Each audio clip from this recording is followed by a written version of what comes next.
So ngayon guys ay alis nga pala kami dalawang ni Kate at bibili nga pala kami ng fishball at palamig. So, let's go.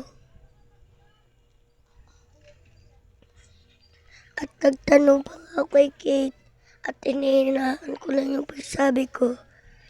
Ang sabi ko kasi sa kanya, pag tumasong kamay ko ay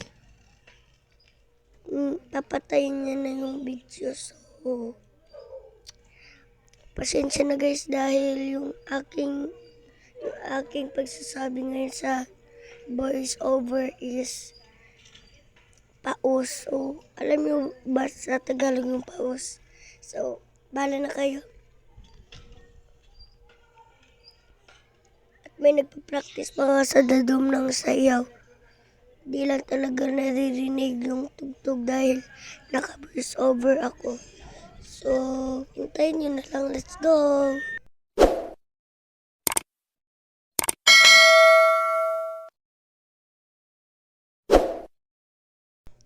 So, ayan na nga guys. Naka-jersey nga ako at kakain na tayo ng fishball. So, pasensya na guys kasi naubusan na yung ating palamig at kulay blue pala yung palamig. So, kakain na tayo. Let's go.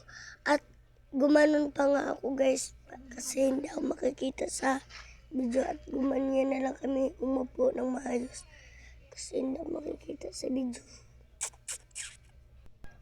At unang kagat at unang tikim.